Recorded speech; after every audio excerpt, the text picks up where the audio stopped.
생각보다 점수는 안 나왔더라. 난 다 맞을 줄 알았는데. 평균이 11점. 1번, 2번 문제에서는 뭐 많이 맞았는데, 요 1번, 2번 문제부터, 그리고 독서 지문 한 지문, 그리고 여기 뒤에 있었던 고전의 규원과 그 정도 설명하면서 교재랑 같이 연결해서 설명 한번 해볼 테니까, 좀 들으면서 내용을 한번 쭉 정리 한번 해봅시다. 그러면은, 자, 다시 한번 또 근본적인 질문 한번 해보자. 왜 이렇게 여러분들한테 매주 하프 모의고사를 주면서 풀어보라고 할까? 왜 그럴까? 왜 이렇게 괴롭힐까? 매주 선생님들이 괴롭힌 걸 좋아해서 왜 이렇게 괴롭힐까?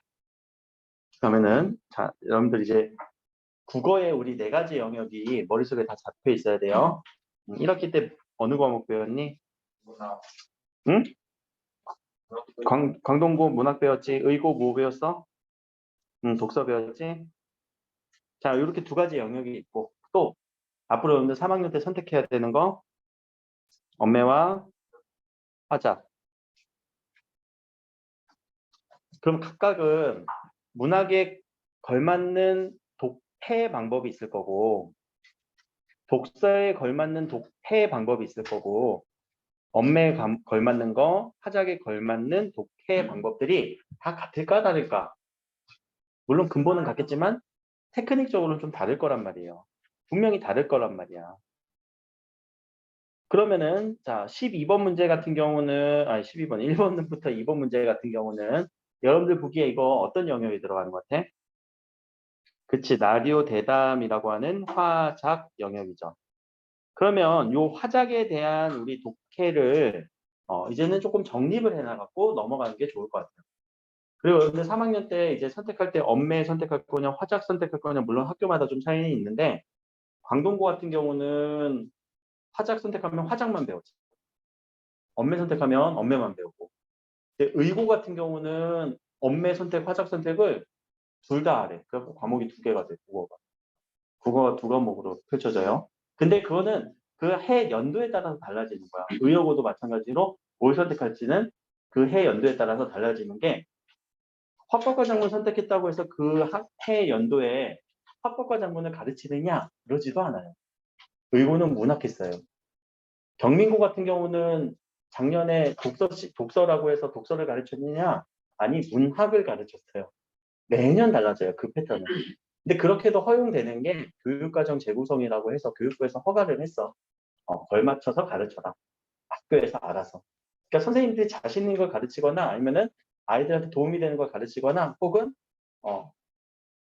뭐 편리하게 가르칠 수 있는 그런 것들을 고려해서 그 해 이제 뭘 결정할지 뭘 할지 언제 결정되냐면은 2월 달 결정돼요. 2월 달에. 그러니까 이미 여러분들한테는 결정이 됐을 거고 그리고 여름방학 중에 선생님들이 모여서 회의를 하면서 우리는 이거 이렇게 할까요? 이렇게 결정을 한 번 더 하실 거예요. 그래서 국어과 회의에서 결정이 되실 거고 그거를 여러분들이 이제 계약하면서 짠 하고 알려주시겠지? 그래도 우리는 요 화작에 맞는 독해 연습은 그래도 모의고사용으로 수능용으로 연습을 해야 되는데 그러면 화작이라고 하는 요 부분에 발문을 한번 보자. 1번 발문. 말하기 방식 요거 찾으라고 얘기를 하잖아. 요 말하기 방식이 말하다라고 하는 화 방식에 해당하는 방법법. 이게 화법이에요. 결국 화법은 어떻게 말하느냐에 따른 그 문제가 유형화돼서 출제가 되기 때문에 사실 막 내용 정리는 그렇게 중요하지 않아요. 이 내용 정리가 중요한 것보다 내용을 막 긴밀하게 읽어내는 것도 아닌 것 같아요. 화작은. 그러면 결국 말하는 방식인데 어떤 말하기 방식? 요거에 대한 말하기 방식. 자, 요 말하기 방식을 특정 유형이라고 할게요. 그래서 이 특정 유형에 대한 말하기 방식은 어떤 루틴이 있을 거거든요. 어떤 방식이 있을 거거든요. 그것을 우리가 읽어낼 것. 그리고 기본적으로 전체 화작은요. 기본 독해 방식이 있을 거예요. 그래서 기본 독해 방식이 무엇인지, 특정 유형마다의 방식은 무엇인지를 익혀야 되거든요. 그럼 기본 독해는 우리가 약속을 합시다. 화법과 작문에서는요, 문장마다 처리할 것. 문장마다 요약하거나 혹은 내용이 정리가 될 것. 요거는 바로 하면서 보여드릴 거고요. 자, 그럼 특정 유형이라고 하는데, 자, 요 대담이라는 단어가 좀 어려운 단어인데, 이거를 좀 더 편한 단어로 바꾸면요, 결국 대화예요. 그럼 이 대화는 어떤 특징이 있냐면은, 자, 우리가 대화를 할 때 어떤 제시가 되면은 그거에 대한 대화가 이렇게 많이 쌓여 나가지. 갑자기 내가 수업하자 밥 먹었니? 라고 물어보고, 근데 어저께 뭐 할 거니? 어저께 뭐 할 거니? 내일 뭐 할 거니? 라고 물어보고, 어머니는 잘 계시고, 이런 식으로 얘기를 하면은, 참 미쳤나? 라는 생각을 하겠지. 왜? 대화는 이야기 단위가 있거든. 요 이야기 단위가 형성되는 게 담화, 대화, 대담이라고 얘기를 하는 거야. 그럼 결국 요 이야기 단위가 어디가 어디까지 하나의 이야기 단위인지 정리하면서 읽으면 돼요. 이게 대화의 특징이고요. 혹은 토의의 특징도 마찬가지예요. 누군가가 토의를 한다면 이야기 단위별로 묶어줘야 돼요. 토론을 할 때는 또 달라. 토의 대화할 때는 이야기 단위마다 나눠주면서 읽어주면 돼요. 그러니까 요 두 가지 특징을 우리는 생각을 해주고 대화 나왔구나, 대답 나왔구나, 이야기 단위마다 끊어주자, 그리고 문장마다 처리하자. 요 생각을 갖고 이제 독해를 시작해야죠. 읽어볼까? 애청자 여러분 안녕하십니까? 끊고 문장마다 처리하라고 해서 이건 뭐 하고 있는 거야? 무슨 화법을 진행하고 있는 거니? 인사하고 있네, 인사. 위에 적어주세요. 별거 아닌 것 같지만. 처음에는 많이 적을 거예요. 근데 이렇게 적다 보면은 이거 뭐 하고 있네? 넘어가. 뭐 하고 있네? 넘어가. 그 다음 문장은 역사가 숨쉬는 우리 고장 시간입니다. 끊고. 이건 뭐라고 할래? 라디오에서 프로그램 소개지?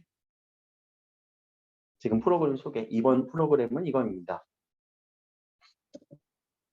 그 다음 문장은 여기까지. 그럼 여기까지 해서 여러 가지가 섞여 있네요. 사학자 교수님 인물 소개.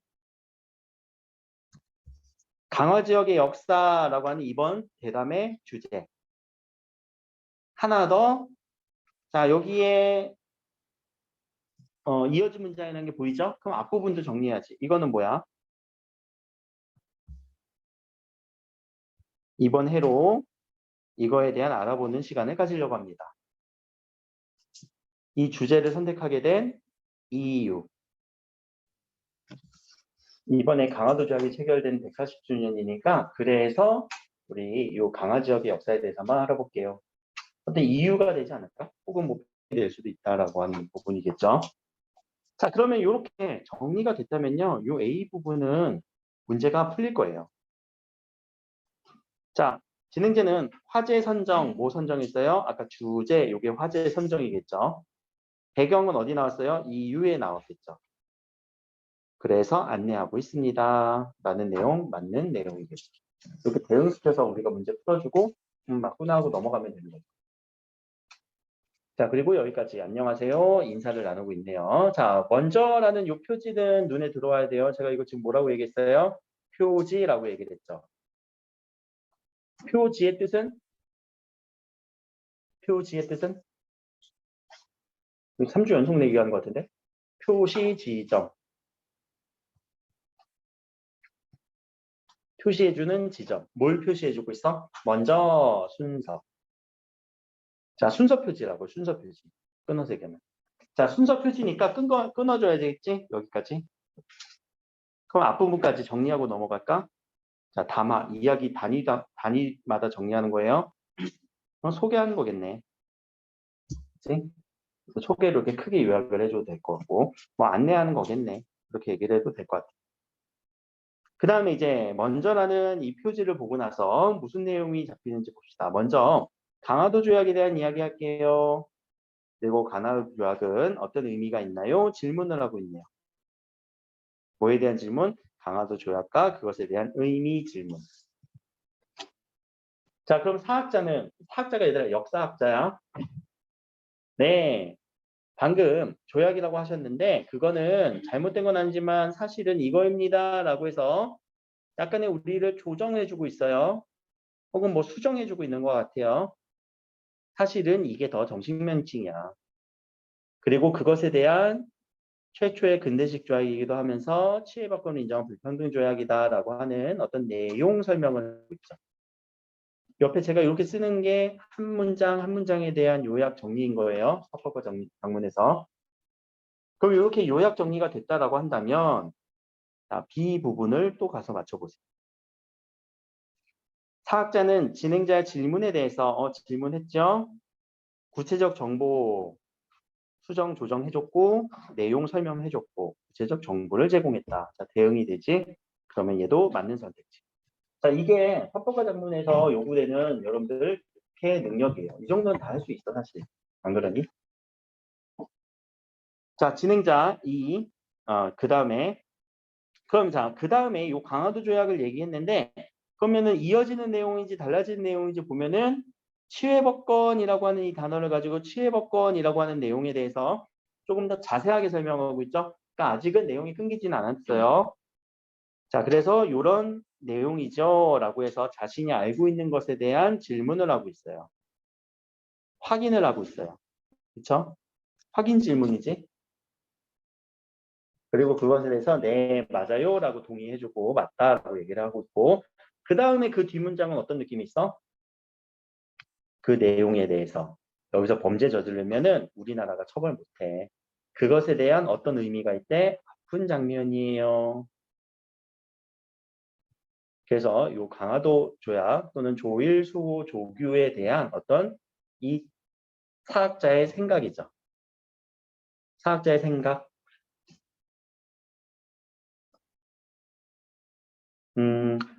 요렇게 단어가 요약이 잘 되시는 분들도 있을 거고요. 안 되시는 분들도 있고요. 혹은 저랑 다른 단어로 정리하시는 분들도 있을 건데 일단 이렇게 묶어서 정리만 되잖아요. 그럼 그게 정답이에요.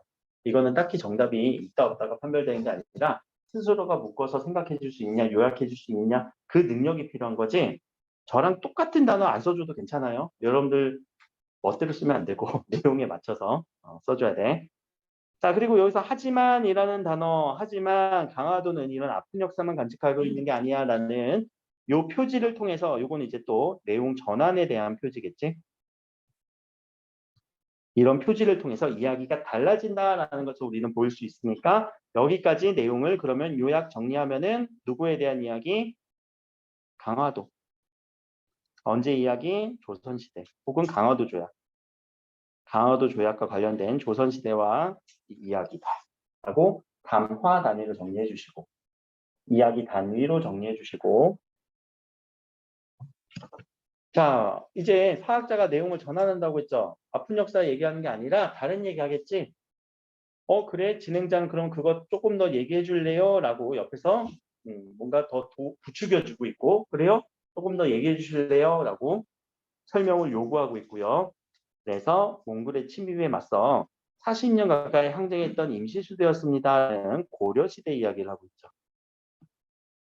근데 나는 여기서 혼자서 이제 이 문제 풀면서 피식했던 건데, 야, 아픈 역사 얘기 안 할 거라면서. 근데 이것도 아픈 역사 아니냐? 그렇게 생각 안 했니? 이 몽골 침입은 아픈 역사 아니냐? 이것도 아픈 역사 같은데. 라고 혼자 그냥 피식했어. 아무튼 넘어갑시다. 근데 이거는 여기가 목적이 아니라 뒤에가 목적이지. 자주성진. 이거를 상징적으로 보여주려고 하는 거. 그래서 역사적 의의가 있다라고 얘기를 하는 고려시대 이야기로 넘어왔죠. 그리고 진행자는 자신이 알고 있는 얘기를 더해서 팔만 대장경판에 대한 얘기를 물어보고 있고요. 그리고 네, 이것은 이런 설명을 하고 있으면서 그리고 요 의도, 목적 또는 뭐 이렇게 제작 이유 이런 것들을 설명해주고 있죠. 의도나 목적이나 제작 이유를 얘기하고 있습니다. 같이. 그리고 그렇군요 하고 많이 산 얘기로 넘어가니까 여기서 끊어서 여기까지는 고려에 대한 이야기 그리고 고려에 대한 어떤 자주적 정신 그렇죠? 팔만대장경판에 대한 이야기 자 그럼 여기 C와 D가 걸려 있으니까 C와 D를 가서 풀어줍시다. 사학자는 진행자의 요청에 따라 관련 내용을 추가적으로 설명하고 있습니다. 그렇습니까? 그렇죠. 한 번 더 자세히 얘기해 주세요. 추가 설명 여기서 얘기하고 있죠. 그리고 여기 의가 있다. 의까지도 설명하고 있네요. C는 맞네요. 그럼 D는 사학자는 진행자의 배경 지식을 확인했다. 어떻게 확인해야 될까? 너 이거 알고 있니? 라고 물어본 게 배경 지식 확인이에요. 근데 여기서 그런 패턴은 일어나지 않았어요. 자, 그래서 이 배경 지식 확인이라고 하는 이 부분이 물론 답으로 선택돼야 되겠지만 배경 지식 확인은요. 보통 화법과 작문에서 어떻게 일어나면 질문으로 일어나요. 화자의 질문, 청자의 대답. 근데 대답하지 않고요. 모션으로 치대도 돼요. 우리 그 모션을 비언어적 표현. 끄덕이면은 우리가 아는 거고 도리도리 하면은 모르는 거고. 그치? 그래. 하고 있지? 자, 그런 배경 지식을 확인하는 패턴이지 여기서는 그런 거 안 일어났으니까 답은 4번으로 골라줄 수 있는데 누군가가 5번으로 답을 갔는데 5번은 지금 이 부분이 여기가 아니라 여기가 2예요. 자, 그럼 이제 만이산 이야기로 넘어갔네. 만이산은 단군의 이야기예요. 그런 장소예요. 그런 내용이에요. 설명하고 있고. 여기는 단군에 대한 이야기 설명하고 있고. 자, 마지막 진행자는 어떻게 마무리하고 있는지 한번 봅시다. 이렇게 본다면 강화도는 선사시대부터 조선시대까지의 이야기했네요 라고 앞에 있는 내용을 정리해주고 요약해주고 있죠. 그래서 이렇게 지붕 없는 역사 박물관이라고 비유까지도 해주고 있고요. 하나 더. 다음으로는 이렇게 이야기해 보겠습니다. 넥스트 안내. 다음에 대한 소개까지. 그 진행자의 부분을 이렇게 E라고 요약 정리, 문장마다 이렇게 하나하나 요약을 해주셨다면 그것이 여기에 대응될 거예요. 앞선 내용 정리했고요. 그 다음 소개했습니다. 라는 것까지.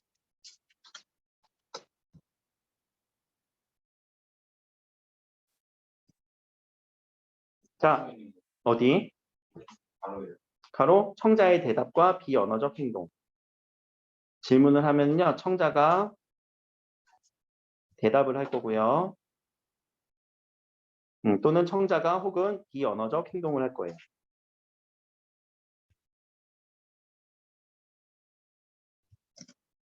그게 우리는 배경 지식을 확인하는 거다. 요 패턴으로 많이 나와요. 화법에서는. 자, 밑에 발표 과제 다 했어. 발표 과제는 뭐였어? 강화 지역 소개인데 나 제목과 부제를 만들었어. 자, 그러면 제목에서 첫 번째 조건이 걸리겠네. 이거 글을 우리가 표현할 때 이런 조건에 맞춰서 표현하는 거거든. 첫 번째 조건은 어디 있어? 과제는 의인법 활용했어. 두 번째 부제는 핵심 내용을 얘기를 했어. 그럼 자, 1번 조건으로 찾아볼까? 의인법 활용한 거. 이거 너무 쉬울 텐데. 의인법.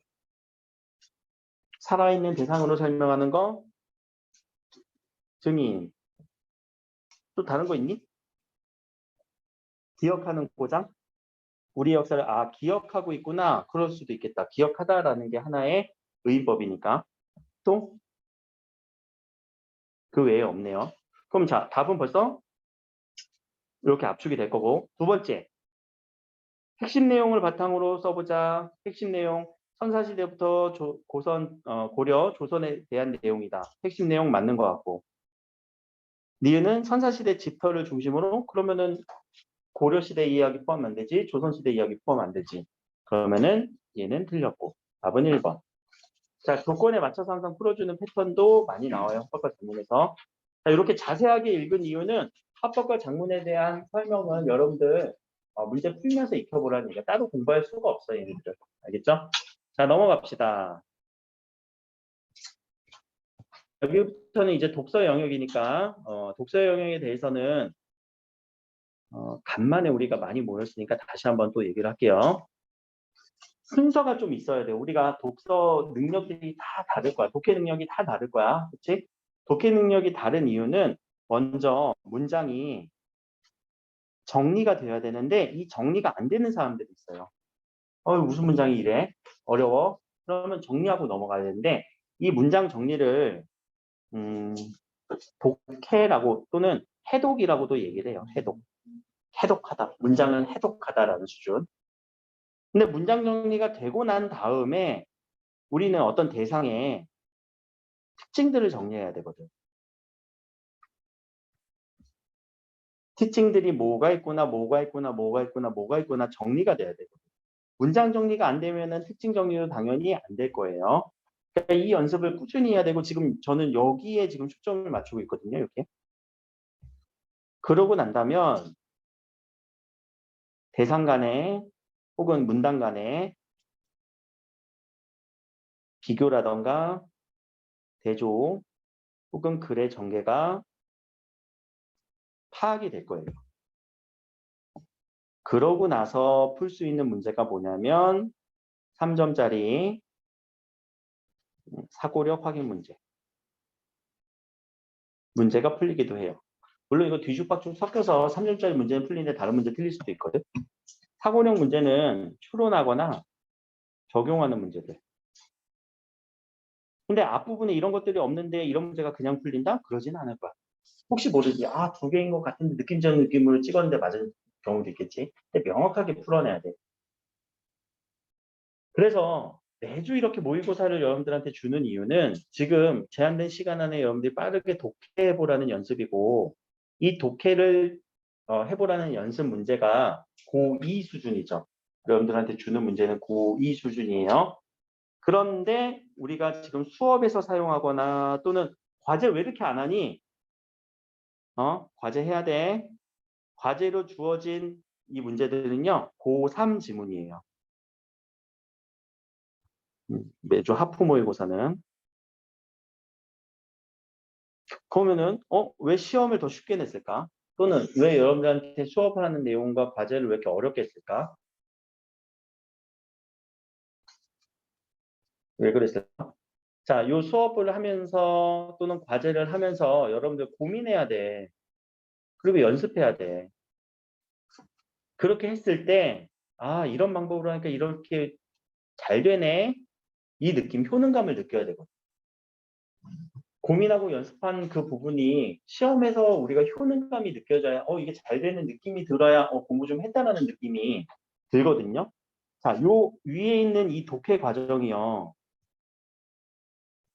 이 독해 과정이 여러분들 혹시 정량적, 정성적이란 말 알아? 그래. 그럼 정량평가, 정성평가라는 건 뭐니? 이거는 딱 수치화할 수 있다. 이건 수치화 불가능한 거. 근데 이런 독해 과정을 우리는 정량평가할 할 수 있을까? 없어. 이거 정량평가할 수가 없어요. 사람마다 다 기록도 다르고 누구는 몇 점, 누구는 몇 점은 그냥 점수화로 수치화를 낸 거지. 사실 그게 그 사람의 독해력을 직접적으로 연관짓진 않아. 그러니까 매번 막 변동이 되잖아. 그치? 그럼 정성평가할 수 없는 부분인데 이 정성평가 부분이 이렇게 고민하고 연습했던 부분을 여러분들이 여기 와서 느껴보라는 얘기야. 그러니까 매번 과제에 나가고 지금 1주차 안 하신 분들도 많은데 해야 돼. 1주차부터 잘 해봐. 하고 나서 내가 이렇게 고민하고 연습했더니 비문학 지문은 이렇게 풀리더라. 혹은 문학 지문은 이렇게 풀리더라. 그 고민하고 연습하라는 얘기인 거예요. 이거 없이 그냥 와서 매번 학부 모의고사 본다고 실력이 늘까? 늘긴 늘겠지 하다 보면. 근데 그 속도는 더딜 거란 말이에요. 그래서 얘를 그래프로 제시를 하면요. 문장 정리는 상당히 낮은 수준의 단계고요.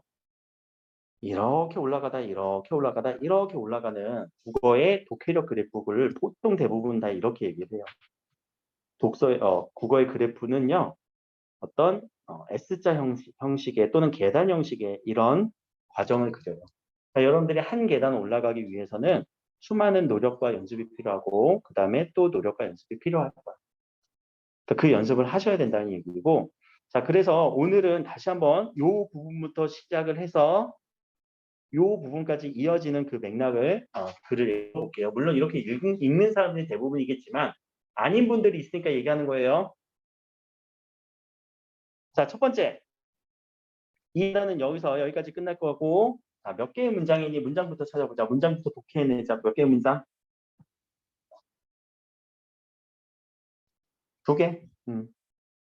그럼 자, 첫 문장은 주어는 누구? 칸트. 서술어는 누구? 응? 생각하였다. 자, 이게 전형적으로 주어는 서술어 했다의 구조를 먼저 찾아주라고요. 문장 독해할 때는요. 그냥 눈으로 이렇게 읽으면 파악이 될 수도 있다. 어떤 사람들은 칸트에 대해서 배경 지식이 있는 사람들은, 혹은 이 내용을 조금이라도 아는 사람들은, 혹은 이런 문장 구조의 패턴이 익숙한 사람들은 그냥 쓱 읽고 내려가겠지만, 여기부터 무슨 말 하는지 파악이 안 된 사람들은 주어 서술어 이 관계를 찾는 거야. 주어가 서술을 했다고, 칸트가 생각했다고. 그럼 자, 칸트는 생각했다라고 하니까 우리는 더 궁금해진다. 뭐가 궁금해져? 뭘 생각했는지. 그럼 뭘 생각했는지를 가로로 쳐볼까? 이거를 생각했다고. 그치? 그럼 칸트는 생각했어. 이거를 생각했어. 근데 이건 또 무슨 내용이야? 인간이란 이성을 바탕으로 자신이 지켜야 할 도덕 법칙을 인식하고 실천할 수 있는 능력을 지닌 존재라고. 여기조차도 또 간단하게 정리할 수 있다. 인간이란 어떤 존재? 인간이란 어떤 존재?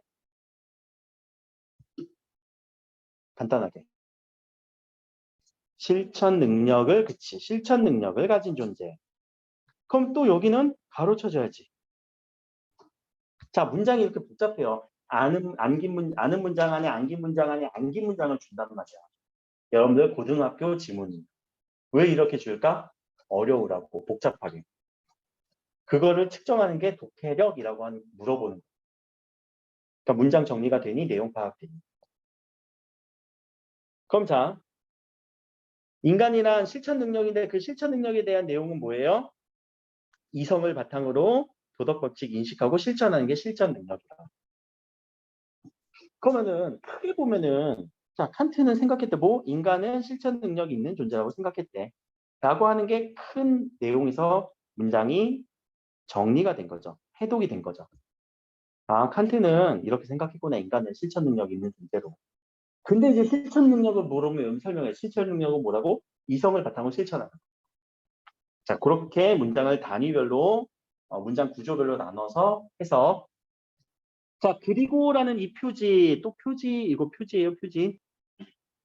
담화 표지 또는 연결 표지. 아, 요 관계 정확하게 써줄게. 이거 연결 표지고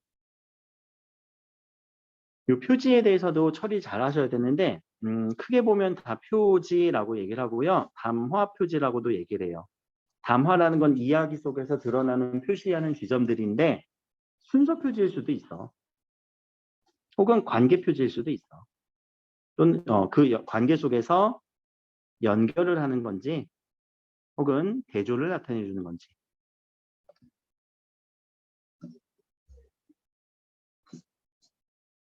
그래서 여기에서의 연결 표지다라고 얘기를 하는 거죠. 자, 그러면 이 연결 표지는 연결됐다는 거지 플러스 안 끝났지? 그럼 뭐가 안 끝난 거야? 주어 누구? 뒤에 문장의 주어는 누구? 주어 나왔니? 나왔어 안 나왔어? 뒷문장에서. 누가 부르고 누가 본 거야? 누가 부르고 누가 본 거예요? 생각하고 불렀고 보았다. 칸트, 그래 칸트의 주어가 이어지잖아. 그쵸? 그럼 칸트가 불렀대. 뭐라고 불렀대? 이러한 도덕적 인간성, 이러한 것을 인격이라고 불렀고 또 이때 보았다는 얘들아 앞에서 생각했다라는 단어랑 똑같은 의미 아니야? 진짜 이렇게 눈으로 본 거니? 아니지 그렇게 주장했다 또는 그렇게 생각했다지. 여기서 이제 우리가 작문의 가장 기본적인 원리 했던 말 또 하기 싫어하는 거. 했던 말 또 하기 싫어해요. 그럼 결국 똑같은 거잖아. 그러면은 생각했어. 똑같이 생각했어. 뭐라고? 보편적이라는 것이라고 생각했다고. 그럼 자, 내용을 정리하자. 칸트가 생각한 거, 칸트가 본 거, 칸트가 부른 거, 칸트가 생각한 거 정리하면은 실천 능력 있는 존재라고 생각했어요. 그쵸? 인간은 실천 능력 있는 존재라고 생각했다. 지금 이제 뭘 하고 있어? 특징 정리하고 있지. 인간은 실천 능력이 있는 존재라고 생각을 했고 두 번째, 인간은 동일하게 보편적이라고 이 인격은 보편적인 것이라고 생각을 했다고요.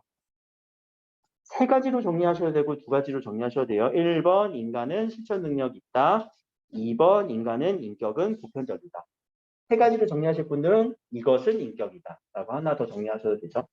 그럼 적어도 두 가지 특징 정리가 되지. 칸트가 바르고 두 가지 특징, 인간에 대한 특징.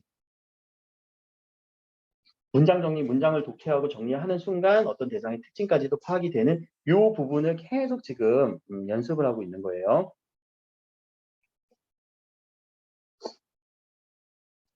느끼셨는지 모르지만 우리 승훈 선생님 수업은 이 부분을 강조하고 있는 거예요. 이 부분, 여기 걸려 있는 거. 그래서 이렇게 가는 거. 근데 나는 아직은 여러분들이 이렇게 문장이 제대로 안 읽히는 것 같아서 이 부분을 다시 한번 또 다지고 있는 거고. 물론 이게 순서대로 내가 써놨지만 순서 뒤죽박죽 일어나고 했지. 문장을 읽을 때 분명히 나 이거 잘 됐는데 이게 또 안 되네. 그럼 이 부분을 끌어올리는 거고. 이게 안 되네. 그럼 이 부분 끌어올리는 거고. 왜냐면 야 선생님 두 분이 갔는데 두 분이 똑같은 수업하고 있어 봐. 그럼 여러분들 시간 낭비잖아. 그치? 그러니까 이렇게 정리를 하는 이유는 여러분들한테 두 가지 다 필요해요. 두 가지 다 한 번에 설명을 하면은 헷갈릴 거니까. 자, 이제 문단에서 이제 문단으로 넘어갈 때 우리는 하나의 법칙을 하나의 규칙을 정합시다. 문단에서 문단이 넘어갈 때는 1번 이어지는 내용인지, 두 번째 대조되는 내용인지, 세 번째 그런데라고 해서 아예 내용이 전환되는 내용인지 그것을 여러분들이 한번 파악하는 거예요. 이어지는 건지 대조인지 전환인지. 자, 언제 여기에 표지가 없을 때. 여기 표지가 없으면 우리는 쉽게 파악하지 못하거든요. 어떤 연결 표지, 담화 표지가 없을 때 이 내용이 1번 이어지는 건지 대조되는 건지 전환되는 건지 여러분들이 파악을 하셔야 되고 해볼까? 시간 드릴 테니까 어떤 내용으로 바뀌었을까? 이어지는 거다, 대조다. 물론 선생님 이어지는 것 같아요 해도 어떤 측면에서 맞아. 대조되는 거예요, 전환되는 거예요 라고 해도 어떤 측면에서 맞아. 근데 조금 더 분명하게 얘기를 한다면 저는 2번이라고 할 것 같아요. 왜냐하면 셀러가 뭘 한 거야? 비판을 했지. 누구를 비판했어? 칸트의 이러한 견해를 비판한 거죠. 그럼 문장이 여기서 끊어지니까. 그러니까 비판하려면 뭔가 다르니까 비판하겠지? 그럼 자, 셀러는 비판했네요. 그리고 제시했네요. 이게 문장의 큰 구조였고. 자, 뭐라고 비판했니? 칸트의 이러한 견해는 이렇게. 뭐라고 비판했지 볼까? 야, 칸트는 너무 감정 배제했어. 이성만 강조했어. 그리고 인간의 개별성 간과했어. 그리고 인간을 몰 개성적인 존재로 보았어. 그럼 여기서 이제 단어, 어휘 처리. 몰이라는 단어와 몰이라는 단어는 몰 개성적이다. 무슨 단어니? 몰 개성적이다. 개성이 없다. 요거는 빠지다. 우리 야이 몰상식한 놈아! 라고 하지. 그럼 상식이 있는 거야, 없는 거야? 없는 거지.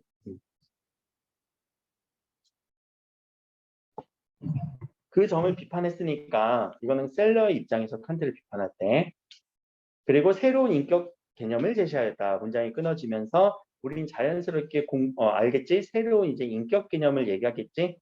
앞에서 칸트는 인격을 뭐라고 얘기했다고요? 칸트의 인격은 이것을 인격이라고 했다고요. 이성적 어떤 사고 생각을 한 거. 근데 여기서는 새로운 인격을 얘기할 거라고요. 그럼 당연히 이 둘의 관계는 서로 대조되거나 달라지겠지. 뭔가 달라지는 지점이 있겠죠. 그래서 셀러는 인간의 감정 강조 그리고 뭘 주장했니? 이것을 강조했고 뭘 주장했어? 그럼 이게 이제 특징이지. 자, 셀러는 1번 인간의 감정 강조했고요. 2번 인격은 무엇이다? 감정 가정의 통일체다. 이게 특징이네. 근데 인격은 가치를 지향하게 하는 감정작용이에요. 지향이라는 단어는 무슨 말?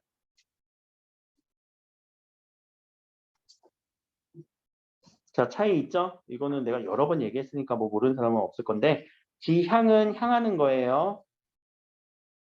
자, 향하는 거 왜 그쪽으로 향하니? 여러분들 왜 집으로 학원 끝나고 왜 집으로 향하니?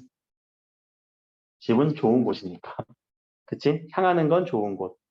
지양해야 돼요. 이때 양자는 사양해야 돼요. 사양이란 건 됐거든. 나쁜 건이니까. 그치? 나쁜 건 항상 이렇게 표시할게. 자, 그러니까 어떤 가치를 지향하기, 그쪽으로 향하게 하는 것은 감정작용이 돼요. 그렇죠? 그렇게 가치를 지향하는 거. 그럼 자, 이 문장도 곰곰이 한번 생각을 한번 해야 돼. 이거는 바로 이렇게 처리됐는지 안 했는지 여러분들이 객관적으로 한번 객관적이라는 건 없겠지만 스스로 한번 성찰을 한번 해봐요. 어떤 가치를 지향하게 하는 감정과정의 통일체라고 주장했다라고 하면은 두 대상이 나오거든요. 감정과 가치. 누가 먼저라는 얘기니? 감정과 가치 중에서. 누가 먼저 있어야 된대? 감정이 가치를 지향하는 거죠. 자, 이 관계가 바로 파악되셔야 돼요. 문장을 읽으면. 왜 이 문장 안에서도 가치와 감정이라는 두 대상의 선후 관계를 설명한 거니까. 감정이 가치를 선택하는 거예요. 이 말의 의미는. 이것까지 파악을 해야 문장이 정리가 된 거고 그리고 특징 정리까지도 자연스럽게 이어지는 거예요. 따라서라는 표지는 어떤 느낌이 들어? 이어지는 거지. 그래서 그 결과는 그럼 앞이 결과, 뒤가 결과야? 뒤가 결과겠지. 그 결과 어떻게 된다고? 셀러의 인격 개념을 이해하기 위해서는 이거부터 살펴보자라는 거지. 따라서 이거부터 살펴볼게. 뭐와 뭐를 살펴본대? 대상, 가치와 감정에 대해서.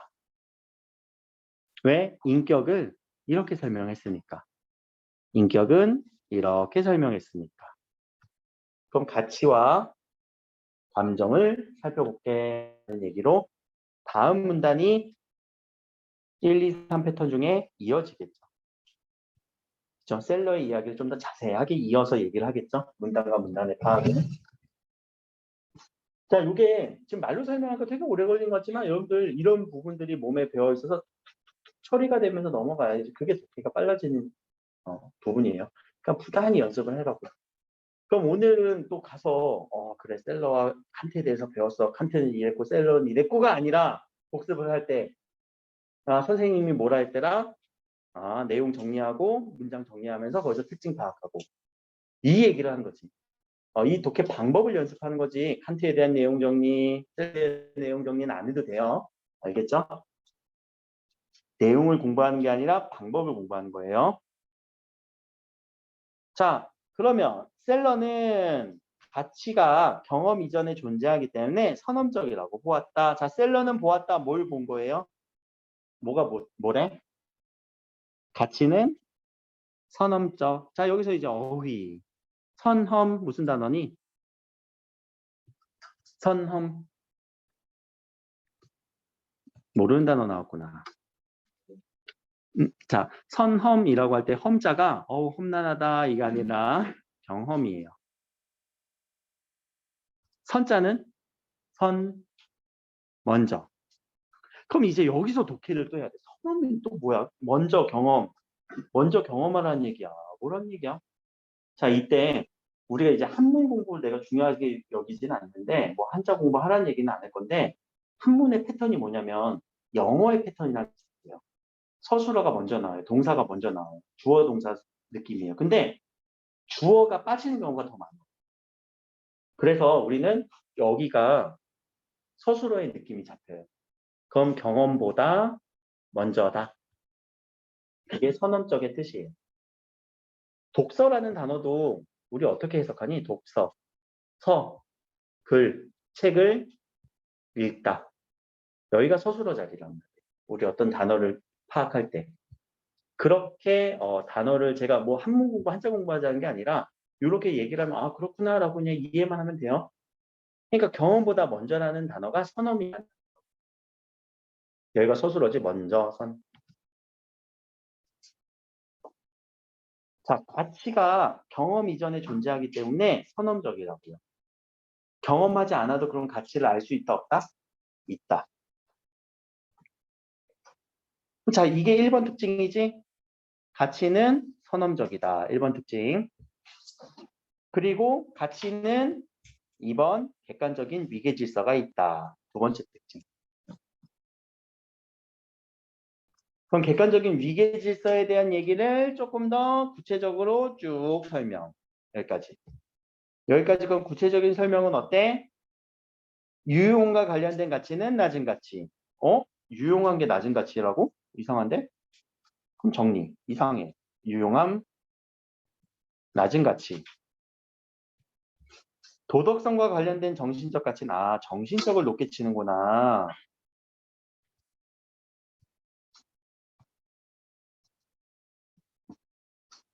그런데 이렇게 구분하면서 끊고 뒷부분.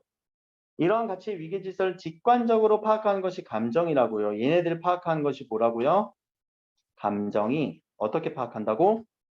직관적으로 파악을 한다고요. 직관적이라는 단어는 뭐니? 뭐 경기를 직관해야 되나? 그 직관이야. 바로 파악하는 거. 바로 보는 거. 직접 관련하는 거. 근데 거기서 뭐 직접이라는 의미겠지만 여기서 바로라는 의미겠지. 자, 그러니까 감정이 얘네들을 바로 파악하니까 아까 우리가 얘기했던 요거잖아. 감정이 가치를 이렇게 순서가 정해지는 게 여기서도 바로 이어지잖아요. 앞에서 한번 정리됐던 내용이 밑에 또 나오면 또 우리는 이해도가 더 잘 이해되는 그런 부분이 있다 보니까 항상 여러분들은 정리하면서 읽을 연습. 자, 또 표지가 나왔네. 또한 끊어져요, 안 끊어져요? 아니, 이어진다는 얘기지? 그럼 또 특징이 나올 거야. 그래서 감정에도 뭐가 있대? 이제 감정에 대한 얘기를 했죠. 앞에서는 가치에 대한 얘기, 가치에 대한 얘기. 뒤에서는 감정에 대한 얘기로 문단은 요 정도에서 한 문단이 또 나눠지는 느낌이 들었겠네요. 그쵸? 자, 근데 이 감정 역시도 뭐가 있대? 특징. 객관적인 위계 질서가 있다.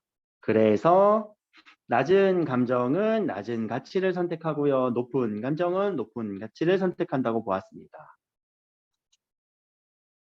자, 이제 또 주어는 또 바뀌었네요. 누구에 대해서? 인격은 그럼 또 나눠줘야지.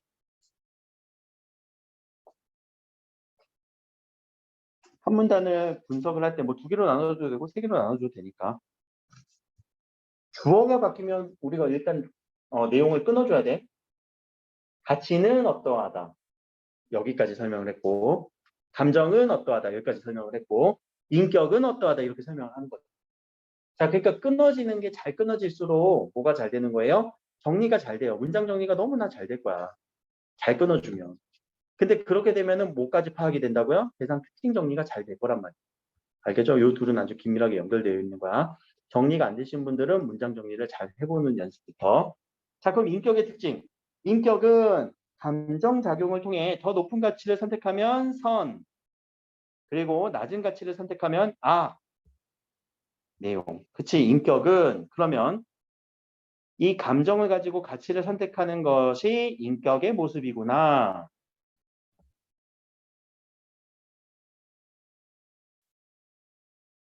그래서 선을 실현할 수도 있고 악을 실현할 수도 있구나. 인격은 감정이 높은 가치이거나 높은 감정을 가졌을 때는 높은 가치로, 낮은 감정을 가졌을 때는 낮은 가치로. 그럼 그 결과 선과 악으로 나뉘고 있구나. 선 5월 악이지. 자, 요렇게 정리. 요 얘기에 대해서 잠깐 또 다른 얘기를 한번 해볼게요. 자, 우리가 이렇게 뭐 필기를 한다거나 메모를 할 때 이 필기와 메모의 중요성에 대해서는 제가 예전에 한번 수업에서 몇 주 전에 수업에서 얘기를 했던 것 같긴 한데 필기와 메모는 왜 중요할까?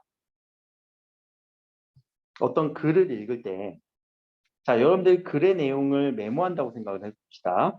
자, 글의 내용을 메모를 할 때 그대로 뺏겼으니? 모든 내용 다 뺏겼으니? 그럼 필사지. 아니지? 그러면 이 과정 속에서 여러분들 머릿속에서 내용을 선별할 거란 말이야. 어떤 내용이 중요한지 정리할 거란 말이에요. 혹은 요약을 할 거란 말이에요.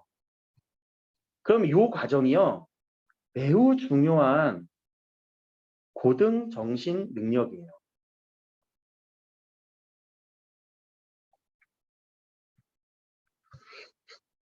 고등이라는 건 높은 수준에 하이 수준의 정신 능력이라고, 고등 정신 능력이라고.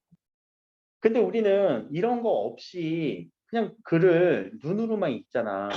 그럼 고등 정신 능력이 물론 머릿속에서 재구성되거나 파악되는 것도 있어요. 그럴 가능성이 낮다라는 얘기야. 이런 정신 능력을, 우리 고도의 정신 능력을 발휘하기가 쉽지 않다는 거야. 그냥 눈으로만 읽고 대충 읽고 지나가게 돼. 그러니까 항상 이렇게 메모하고 정리해보라는 얘기예요. 지금은 어렵겠지만.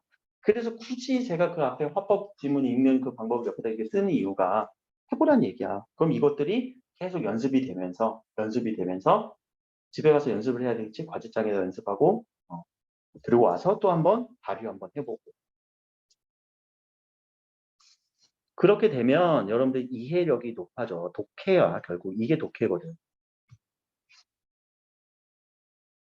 이해력이 처음부터 좋은 사람은 물론 뭐 선천적인 능력을 가진 사람은 있겠지만 영유아 시기에 언어적 자극을 많이 받아갖고 뭐 이렇게 발휘할 수도 있겠지만 그거는 이제 영유아 시기의 뇌의 구조니까 이제 고등학교 과정에서 바라보는 관점은 아니고 대부분의 사람들은 이런 이해도가 아직은 낮은 단계에 머물러 있어요. 근데 그거를 연습하고 충분한 연습을 통해서 올릴 수가 있거든. 알겠지? 그러니까 항상 필기하고 메모하면서 정리하면서 읽어주는 습관을 들여야 돼요. 이게 몸에 배어 있어야 되는 거예요. 넘어와서. 자, 셀러에 의하면 그러면 자, 요 문단과 요 문단은 어떤 부분이에요? 이어지는 거겠죠? 이처럼이라니까 앞에서 얘기한 것처럼 가치의 위계를 직관적으로 파악하는 감정이 자, 이처럼 누가 감정이 그럼 자, 요 문장은 가치의 위계를 직관적으로 파악하는 거는 처음 나온 내용이니 아니면은 또 정리가 돼서 나온 내용이니? 가치의 위계를 직관적으로 파악한다라는 내용은 처음 나오는 내용이니 아니면은 앞에 내용을 정리하는 느낌이니? 정리하는 느낌이지 이처럼이라고 얘기했으니까 앞에 거 받아줬다라는 얘기잖아. 그러면 우리 눈에서 사실 얘는 없어도 되는 문장이야. 안 그래? 우리가 이해했다면. 그러면 우리는 여기에 중요도를 넣을 게 아니란 얘기예요. 우리 눈에서 지워버려. 이런 문장들은. 이거 이미 나온 문장인데? 이거 이미 이해가 되는데? 이해가 되는 건 그럼 이거 안 쳐도 돼. 사실 이거 안 쳐도 돼. 안 쳐도 돼. 그냥 지워버리면 돼. 눈에서. 내 눈의 시야에서. 왜? 파악이 된 문장이니까.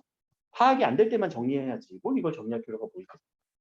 그럼 주어두고 감정이부터 다시 시작하는 거지. 자, 셀러는 그래서 감정이 자, 특징 나왔네요. 1번 선천적이다. 근데 또 특징이 나오네요. 두 번째, 내외적 상황에 따라 다른 선택을 할 수 있다. 감정이 이렇다, 감정이 이렇다. 두 가지에 대한 서술어 부분을 찾아서 정리.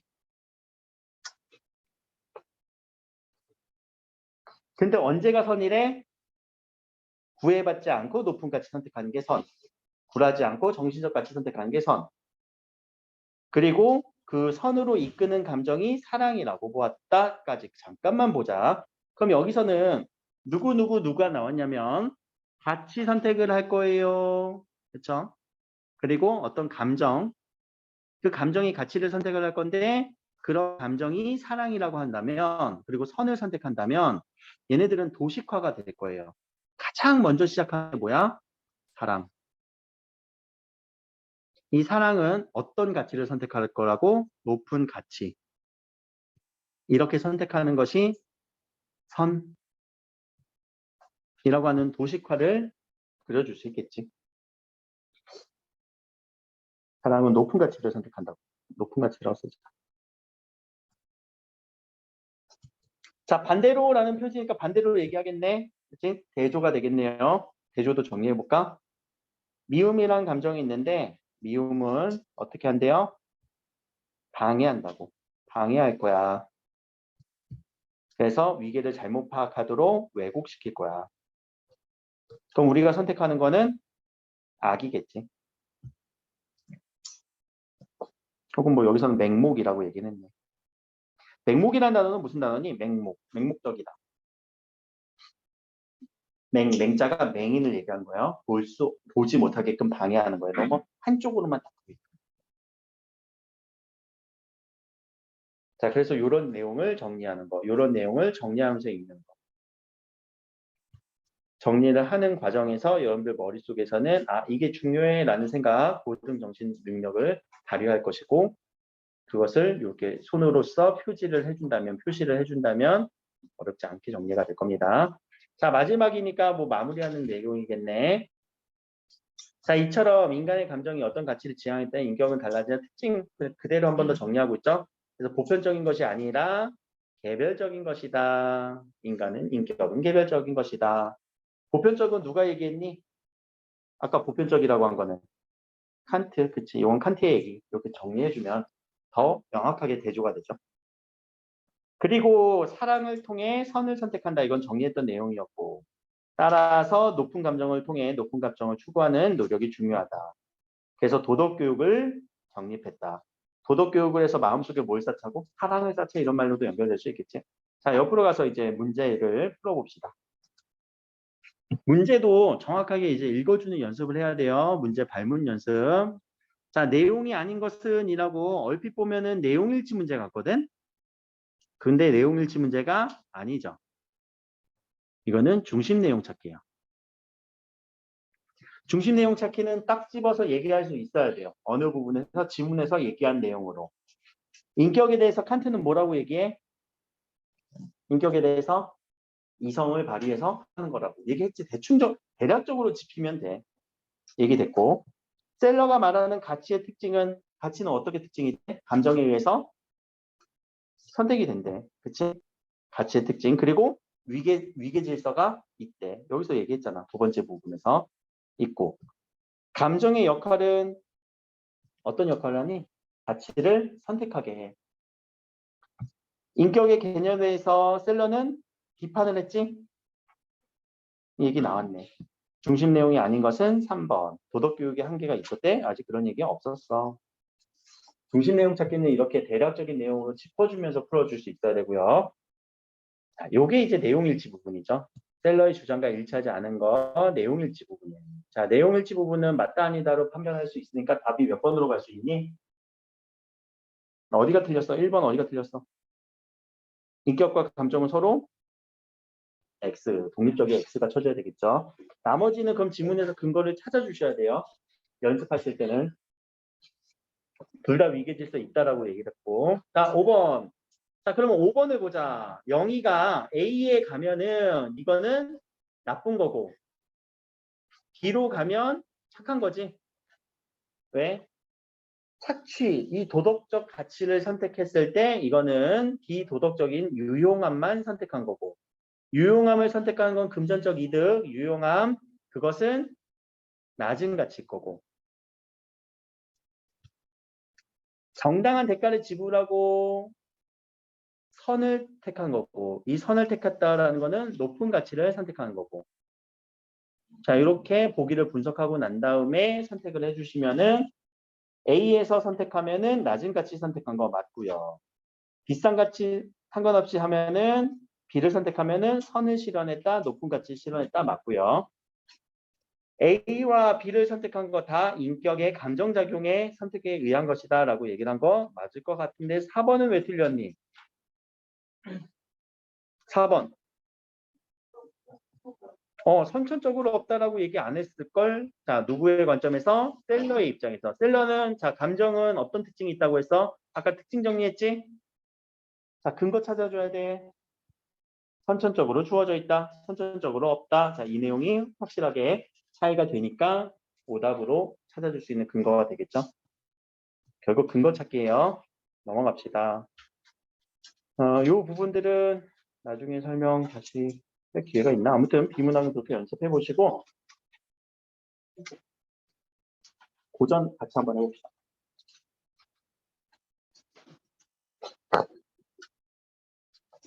자, 고전에서 요 11번 문제가 좀 많이 틀렸는데 오답률이 좀 있더라고 여러분들 보니까. 자, 윗글에 대한 A, B, C, D, E에 대한 이해로 적절하지 않은 건데 자, 여러분들 우리가 A, B, C, D, E라고 하면 항상 여기 밑줄만 본다? 요 밑줄만 본다? 아니야, 이거 문맥을 다 읽어야 돼. 주제부터 파악하는 거야. 주제 파악하는 게 뭐예요? 상황 배경 속에서 정서 태도 찾아주기. 상황 배경 속에서 정서 태도 찾아주는 거라고 했어요. 그러면 자, 주제를 파악하면서 우리는 자, 요 답이 2번인데 2번은 왜 틀렸는지만 한번 찾아봅시다. 도화. 도화라는 거는 복숭아 나무 도자에 복숭아 꽃이에요. 그러면 자, 복숭아는 시름 없어 소춘풍 하노라. 소춘풍은 웃고 있네요. 주어. 도화는 웃고 있어요. 그러면은 앞에는 나는 뭐 하고 있어? 나는 고침상하고 있대. 나 외로워. 나 외로워서 잠이 안 와. 그런데 도화가 피었어. 근데 쟤는 너무 웃고 있네. 그러면 자, 둘의 감정은 어떻게 되고 있니? 대비가 되고 있지. 대조가 되고 있지. 그런데 2번 선택지에서 뭐라고 얘기를 했어? 동질감을 일으켰다. LI.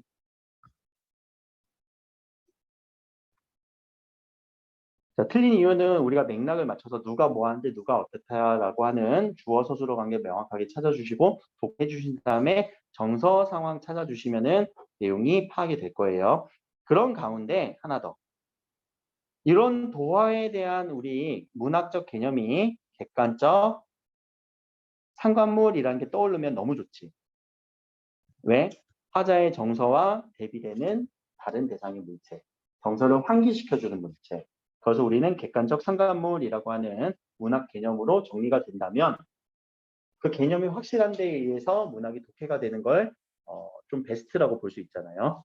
자, 9번 문제 같은 경우는 표현법 찾기잖아요. 이 표현법을 여러분들이 한번 선택지에서 찾아야 되는 표현법만 찾아봅시다. 밑줄 쳐봅시다. 1번 공간의 시적 공간의 이동 그리고 긴장감 유발까지 이런 효과가 있는지 봐야 되고 두 번째 무음의 형식 상황 부각한 거는 굳이 안 쳐도 될 것 같고 그리고 동일한 식구 반복 근데 반복은 당연히 강조하는 효과가 있으니까 당연한 얘기 대화체 독백체 대화체는 어떻게 찾아줘야 되니? 대화체 꼭 둘이 대화하고 있어야 되나?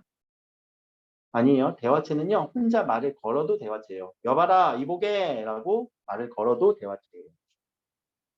그런 부분들은 이제 개념어, 문학 개념어 공부를 많이 하시면 좋아요. 요 개념어 공부하는 게 이따가 우리 바로 이어서 요 규원과 부분을 교재랑 연결시켜서 설명할 거거든요.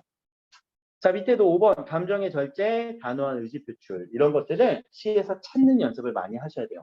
근데 여기를 한번 눈여겨봐봐. 되게 자세하게 주거든. 자세하게 줘.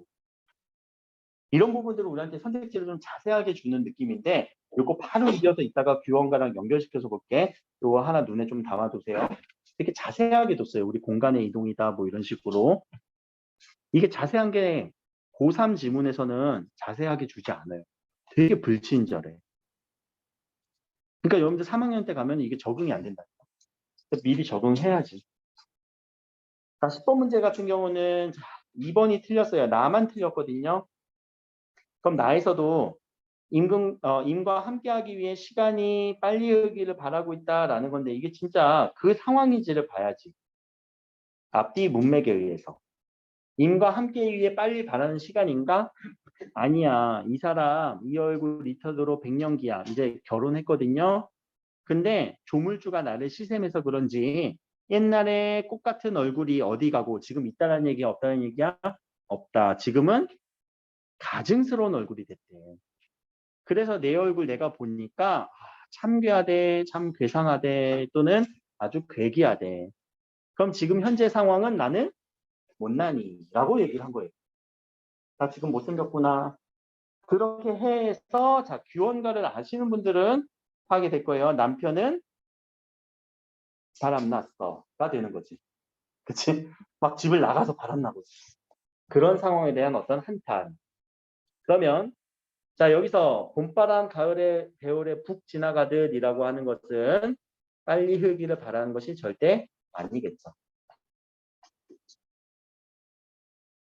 그래서 2번이 틀렸다라는 거. 자, 이 부분을 그대로 우리가 교재로 옮겨서 얘기를 좀 해볼게요.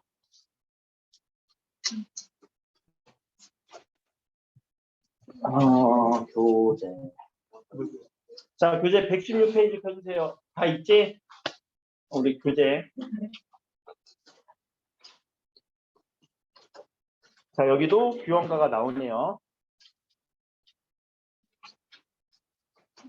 116페이지.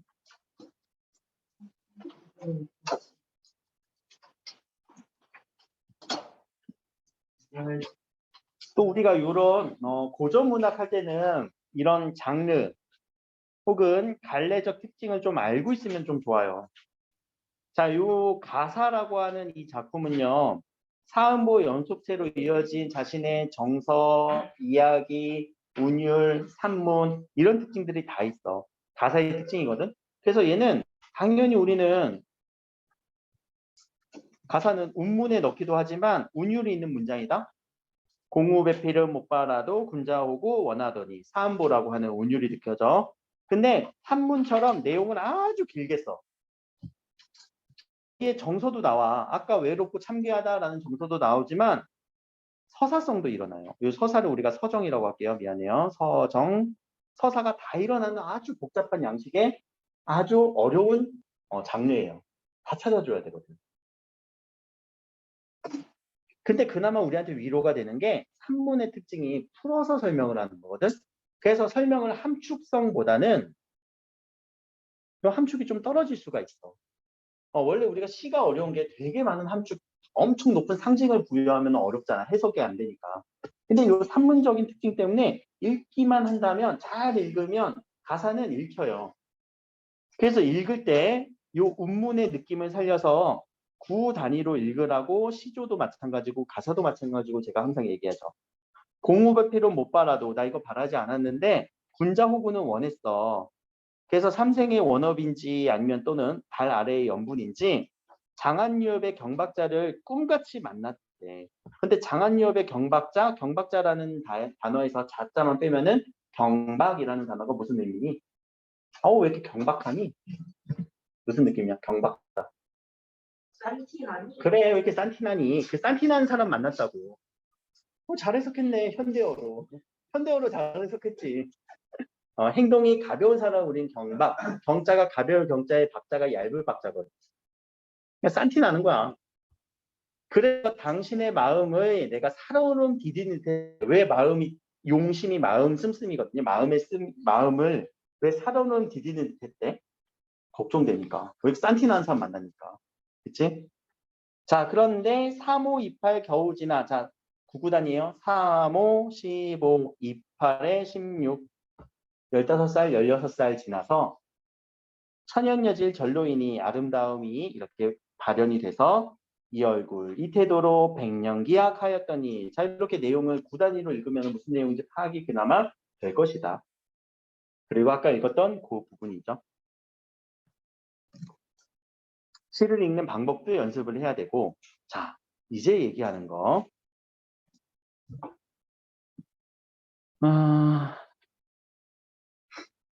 여기 34번을 한번 잠깐 이제 볼게요. 자, 이 34번 문제에서 우리가 이 패턴을 잠깐 볼 거거든요. 대부분의 진짜 한 99% 되는 이 보기에 대한 문제는요, 항상 적절하지 않은 것 찾으란다. 맞는지 아닌지 한번 앞쪽으로 페이지 넘기면서 한번 보아. 그 뒤쪽에 있는 문학 문제도 한번 바로 볼까? 118페이지 보면 보기 주어지고 적절하지 않은 것 찾으래. 앞으로도 넘어가 볼까? 108페이지. 보기 주어지고 적절하지 않은 것 찾으래. 그러네. 106페이지도 보기 주어지고 적절하지 않은 것 찾으래. 뭐야 이거? 또 98페이지도 보기 주어지고 적절하지 않은 것 찾으래. 자, 이 패턴은 그러면 도대체 이런 패턴이 왜 발생하는 걸까? 선택지를 놓고 분석을 한번 해볼게요. 자, 선택지에서 실소리 상해울제는 이라고 하는 주어 부분. 자, 이게 주어지. 이 주어 부분은 서술어 부분이 어디야? 뒤에 부분이지. 이런 것이다 라고 하는 서술어로 감상이 가능하겠니? 라는 거예요.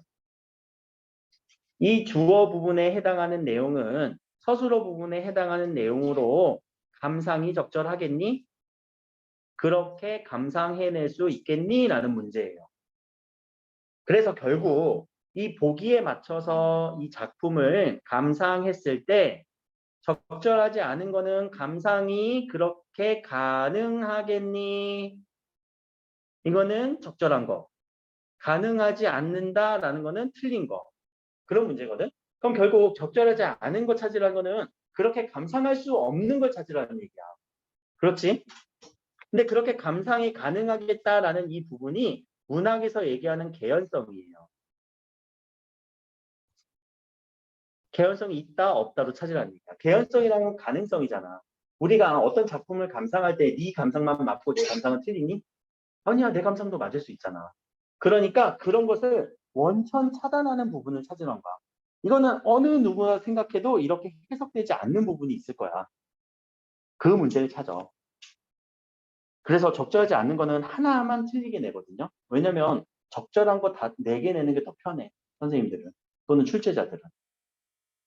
적절한 거 찾으려고 하면은 되게 어려운 문제야, 사실. 맞는 거 찾기가 더 어려워요. 틀린 거 다 판별해야 되니까. 그래서 이 부분을 한번 봅시다. 실소리 상해울제라고 하는 이 표현법, 그러면 가서 찾아줘야 돼요. 어느 부분에서? 여기에서. 그럼 우리는 여기만 보는 게 아니라고 했죠. 앞뒤 맥락에서 어떻게 어떤 상황에서 어떤 정서가 있는지를 봐야 되죠. 가을밤 방에 들고 실소리란 단어는 귀뚜라미거든요. 이 귀뚜라미가 상 위에서 울고 있을 때 나는 눈물 짓고 속절없이 생각만 많네. 어떤 상황? 고민이 많고 슬픈 상황. 근데 마침 귀뚜라미도 뭐 하고 있어? 울고 있어. 라고 한다면 이 상황을 화자가 자신의 슬픔, 자신이 슬퍼하는 상황 맞죠? 어디? 이 부분에서. 그런데 이 부분을 주변으로 확장했다는 말이 뭐야? 주변으로 확장했다는 말을 우리는 어떻게 독해를 해줘야 될까? 그럼 실소리 상해울제가 주변으로 확장된 게 맞아? 여기서 필요한 게 물론 이거는 맞아요. 그런 것 같아요. 왜 실솔도 울고 있잖아요. 그럼 주변으로 확장된 게 맞아요? 라고 이렇게 문제를 출제하는 원리긴 하거든요. 근데 여기서 우리가 문학 개념이 하나 알고 있으면은 정말 편하게 풀려요. 감정이입. 객관적 상관문의 패턴 중에 하나지. 감정이입이란 거. 자, 귀뚜라미가 울고 있으면 사실 귀뚜라미가 울고 있는지 웃고 있는지 우리 알 길이 있니? 모르잖아. 근데 지금 화자는 뭐 하고 있어? 울고 있어. 근데 이 화자의 눈물이 누구도 울고 있는 것처럼 보여? 귀뚜라미도 울고 있는 것처럼 보여. 그때 우리가 배웠던 개념이 감정이입이에요. 아, 그럼 이거 귀뚜라미 감정이입하고 있네? 그럼 주변으로 확장된 뇌를 이런 식으로 표현을 했다고. 자, 더 이상 우리한테 감정이입이란 말로 줘, 안 줘? 안 줘. 감정이입이 아니란 말이야. 아니란 얘기 아니라, 감정이입이란 말로 우리한테 쉽게 안 준다고. 근데 우리는 감정이입이 됐구나라는 이 문학적 개념이 머릿속에 딱 잡혀 있으면은, 맞네 하고 가볍게 넘어갈 수 있는 걸, 사실 슬픔이 주변으로 확장된 건 뭐야? 라고 엄청 고민을 해야 된단 말이야. 그치?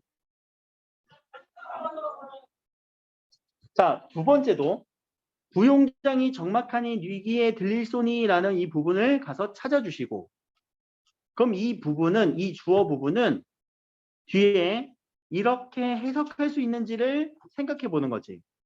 조금만 더 할게. 요거까지만 할게. 자, 그럼 요 부분이 부용장 적막하니 뉴기에 들릴 소니 뭐가 들린다는 얘기야? 주어 찾아줘 빨리. 요 들리다 뭐가 들린다는 얘기야? 어떤 소리? 여기서 녹기금을 비껴앉아 이 노래를 섞어 연주하고 있는 거야. 이 연주 소리가 뭐뭐 하는 듯 뭐뭐 하는 듯 이런 소리가 있는데 누 귀에 들릴까라고 생각하는 이 부분은 자, 여기서부터는 왜 이렇게 이런 마음이 들었냐면 아까 남편이 바람난 상황이에요. 그러니까 외로운 상황이지. 이 외로움 속에서 그 시름을 달래려고 연주했던 이 노래는 외부와의 교감을 거부했다라고 볼 수 있는 걸까? 아니지. 누가 거부한 게 아니지. 나를 외롭게 만든 건 누구야? 남편이 나 외롭게 만든 거지. 내가 거부했다고 볼 수 있는 포인트가 있어 없어? 없을 것 같아. 그럼 일단 X지. 그렇게 해서 그렇게 해석할 수 없는 개연성이 떨어지는 부분을 찾으라는 거예요. 되게 어려워요. 고3의 문제가 가면. 근데 이런 패턴이 문학에서도 마찬가지고 독서에서도 마찬가지로 항상 말을 바꿔준단 말이에요. 쉽게 주면 1학년이고 조금 아리까리하면 2학년이고 완벽하게 바꿔서 헷갈리게 주면 3학년 패턴이에요. 그러니까 그런 패턴들을 여러분들이 과제장에서 충분히 연습을 하고 와서 2학년 문제는 쉬울 거니까 좀 쉽게 적용해서 풀어보는 연습. 자, 여기도 한번 풀어보세요. 풀어보시고 뒤에 답안지 있으니까 확인해 보시면 될 것 같아요. 여기까지